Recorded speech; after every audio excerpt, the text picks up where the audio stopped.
Well, it's too rainy to be outside in the garden, and my hope for an abundance of cut flowers to enjoy indoors isn't yet quite working out. And I've ended up filling this vase with some choisier, some greenery to pad it out. And really, I think that's diluting the look that I'm after.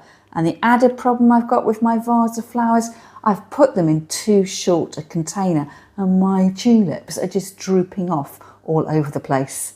Now, if like me, you're a novice gardener, I would love it if you would consider subscribing to my channel. All you need to do is to hit the red button marked subscribe, and that means next time you open the YouTube app on your phone, your tablet or your computer, one of my videos will be waiting for you.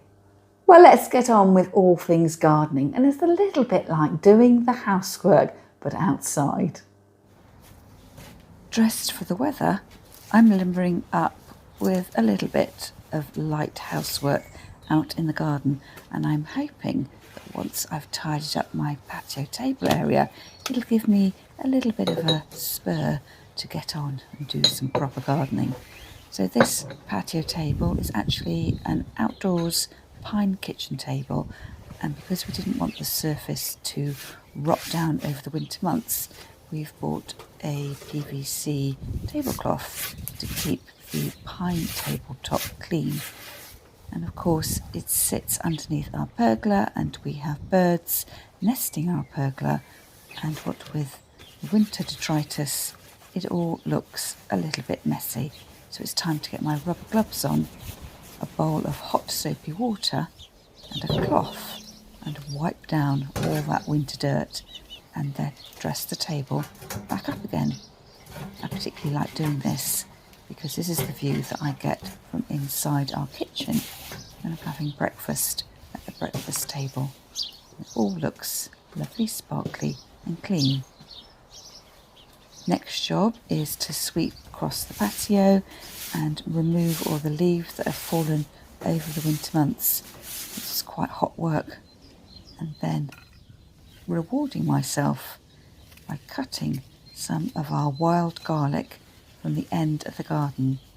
And my plan is to make wild garlic scones using a recipe that I have copied from the National Trust website.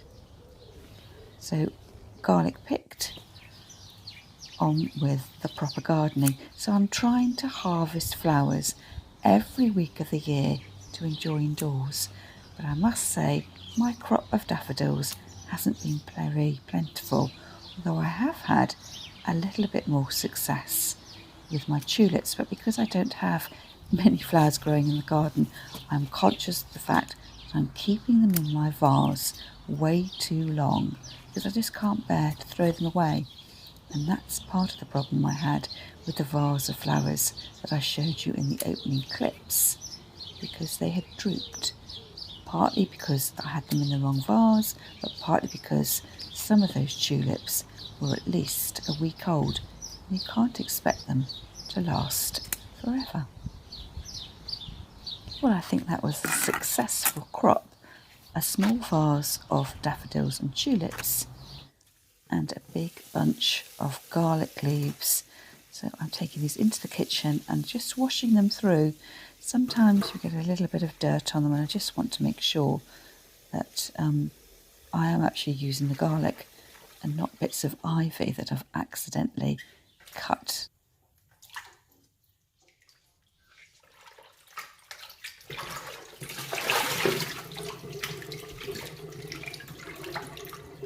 As I said earlier, I've tracked this recipe for garlic and cheese scones down, and I've written it on a piece of paper, and I tend to tuck all my little handwritten notes into my Delia Smith cookbook, and this is the cookbook that I use most, so I've eventually found it, and this is the recipe if you want to screenshot it. So back to my tulips, I'm wanting to arrange them into a vase. So you can see here the first 3 tulips are already drooping. These were the ones that I picked first. They're my parrot tulips, and part of the reason they're drooping is, number one, they're in a very short vase. Number 2, they're at least a week old. And number 3, they have very large, heavy heads. So it's a vase of 2 halves, my upright new crop and my older tulips, which I can't bear to get rid of. But what I did was I balanced the tulip heads up against the new tulip crop, and that made the vase look marginally better. And I've set it in my favourite spot on my sideboard, all ready for the Easter holidays. Now I went off and I bought some seeds I can scatter, and also some seeds that my sister is going to start growing for me. And my husband said that he had lots of seeds that I might want to consider growing in the garden. So I'm here going through his old sweet jar where he keeps his seeds and deciding which ones I can just broadcast sow over my cutting patch.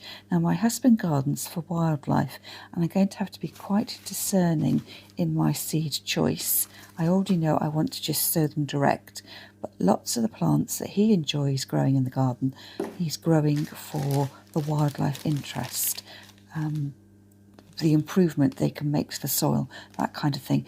So they all tend to have a role to play rather than actually being grown for cut flower purposes. So I will need to get out, do some research online to find out what these seeds actually are and whether they're going to give me the cut flowers. I don't want to end up with lots of bitty flowers, lots of small flowers. I want flowers with height and flowers with impact. So it may well be that I thank my husband for his donation of seeds to my garden, but I may well only use a handful of these packets. We'll have to wait and see. So a little bit of indoor research is required. And let's sort out those droopy tulips. Part of the reasons my tulips have drooped is because they continue to grow in the vase and towards the light. And you can try and get them to behave by arranging them in a taller vase, and a little bit of emergency first aid is to wrap them up into some firm paper and let them rest for a few hours. I enjoyed my tulips in my vintage green glass vase for a few days, and then as they started to open out, I thought the vase looked a little bit sparse, so I cut some choisia, the Mexican mock orange blossom. You might know it because some people don't like the scent of the flowers. They think it smells like cat pee, but I quite like it. And I've discovered that I should have heeded my own advice. If you've ever been to a flower class with me, you'll know that I quite often say that when you're choosing your flowers, if you've got lots of vibrant colours, it's not always advisable to add whites in. So although my vase had lots of volume to it, I didn't actually like the mismatched colours. The white of my narcissi, the white of my choisia blooms just didn't quite go with the vibrant colour of my tulips. So what I'm doing here is sorting through my tulips. I'm going to put those mature, gone over parrot-headed tulips, the very large ones, they're going to go on the compost heap. And then my fresher tulips, I'm wrapping them up in some sturdy paper. You could use newspaper. This is an old wrapping from some flowers I bought at our local street market, and then stand them upright in the vase and leave them there. And you can see that they look lovely and straight again. I've done a bit of jiggery-pokery there because actually I left my flowers in water and then we went away for the weekend for my birthday. So this is actually a combination of brand new tulips and the other tulips that I was rescuing. And you can see that they look so much better, just casually arranged in a tall, supportive vase. And if you've got any recommendations for tulip varieties that last well in a vase, do let me know in the comments. Well, that's all for me for now, and I'll see you in the garden another time.